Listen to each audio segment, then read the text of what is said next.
commit murder, I need to have no motive or means and definitely no opportunity. By definition, this would mean I did not commit the murder. But why would you want to murder someone? Well, I don't. Remember, no motive. So, you're not going to kill anyone? No, I didn't say that. I'm just saying that for it to be perfect, I cannot have a motive. So you take someone's life just to prove you could plan and execute an unsolvable murder? I'm saying I'd like to consider how it could be possible.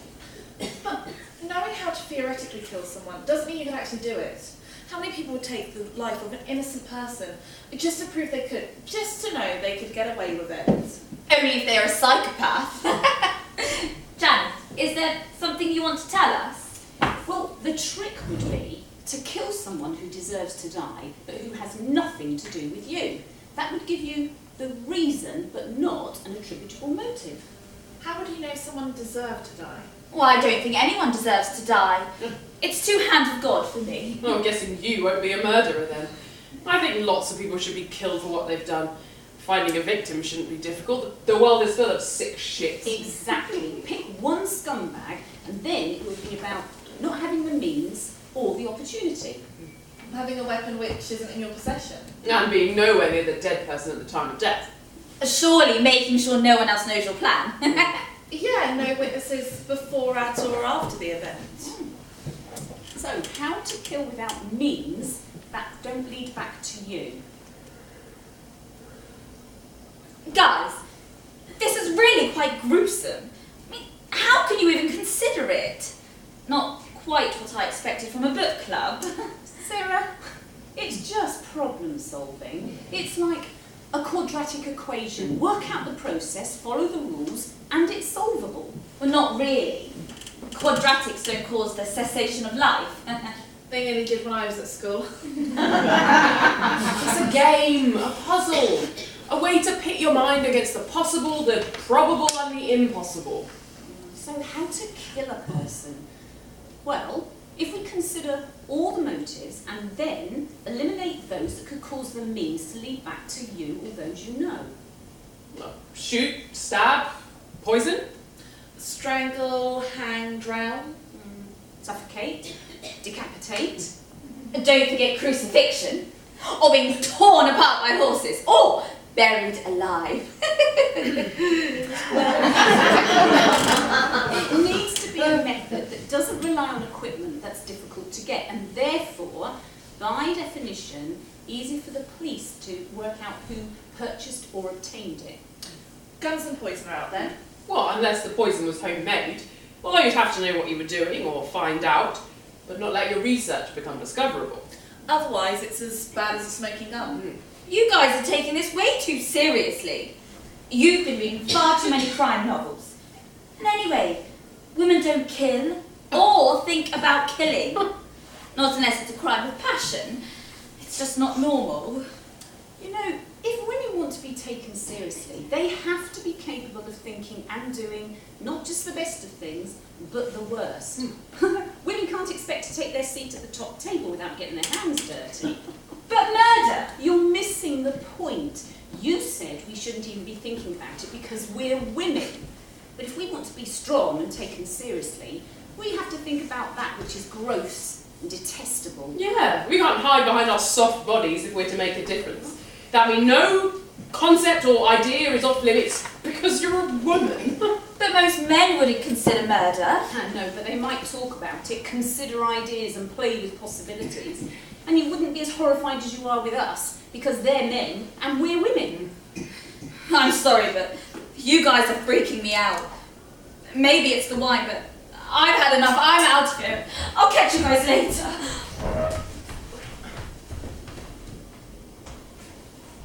And then they were free. Do we continue? Well, do you want to give up? No. Things were just getting interesting. Are we just talking? Well, talk is cheap. But to consider possibilities is already pushing the limits, but to actually do it, well, What? isn't it going a bit far? Theory is one thing, action is stronger. Let's think about where, how, who, and when. And if we think we can commit the crime without any repercussions, we shouldn't take it off the table. Good point. I think we should plan, organise, and then decide.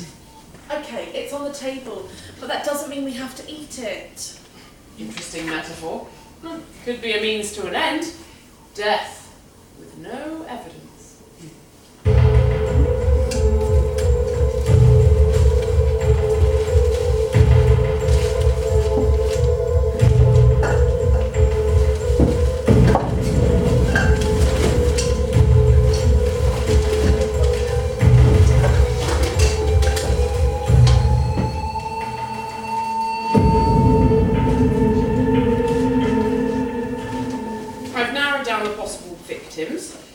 If you can call them victims, considering what they've done. How'd you do that? Oh, don't worry. I went to several different libraries and used their newspaper collections. I'm becoming an aficionado on how to use microfiche. My cover story is building a family tree. It's amazing how many people actually do it. I guess less are there to plan a murder. Well, we may never know, especially if they're as good as us. So who's on your list? Have a look. This makes my blood boil. Oh, that's beyond sick. How do you know all these are true facts? Well, I cross-referenced it with other reports, previous arrests, and, local community paper stories. Well, I even went onto some local forums and, well, not as myself, nor with my own computer, but listened to the chat and triple-checked what I found out. Do you know, this feels like we're going to be doing society a favour. That's our motive sorted. We just need to work out which of these scumbags have fit our purpose best. We need to check local addresses, places of work, hobbies, places that they regularly visit, like the gym. And what else do we need to do? I think all this could be very useful. Oh, I can't believe what some of these people do. Look at what this one's done. I could kill him right now if he were here in front of me. Remember what we're doing. You need to stand back.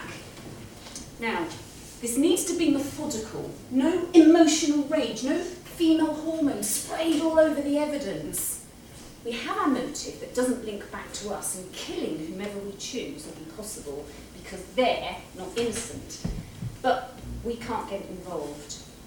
The choice will be made by a process that ensures the best chance of not getting caught, which means no chance. Well, I've already thought about the best option. Frank Howe. Why him and not the others? Well, I found out something about him when I was doing my research, which could prove very useful. Well, don't keep us in suspense. Spill the beans. He has an allergy. So what? I have hay fever. What are we going to do? Hope he sneezes himself to death. No, I mean a serious life-threatening allergic intolerance. Now that sounds interesting. Well, it gets better. It's almonds. Easy to purchase. How do you know all this? Oh, it was in the papers. When he was arrested, he had an allergic reaction to some of the food he was given. Turned out someone had been making marzipan, and the sandwich he ate had a tiny bit of ground almond on it. He sued the police. Would you bloody believe it? Child abuser sues police. And he won. Got £20,000 compensation. Oh, this one's sounding more promising every word you utter. Plus, it's a natural ingredient any good cook might find. Also, he doesn't live near here, so not in our backyard. So, we have our motive, our murder weapon. We just need to work out how to execute it. Great choice of words. Well, it needs to be in a public place, somewhere that's usual for us to frequent. Not the barbers then. No, not the barbers. Try to focus, think. Yeah, all right, sorry. Just trying to lighten the mood. It's getting a bit intense. We're not planning a party, Rach. No, we're not. Now remember, he's no innocent victim. He abused those kids and got away with it. Right, got it. How about a shopping centre? We need to think about how we're going to get him to eat the almonds. Wouldn't almond oil be easier? Excellent idea. Now you are thinking. Well, let's put him under surveillance. Check out his habits, places he eats or drinks, patterns in his daily life. So, who fancies a trip to Manchester? I hear they've got great shops up there.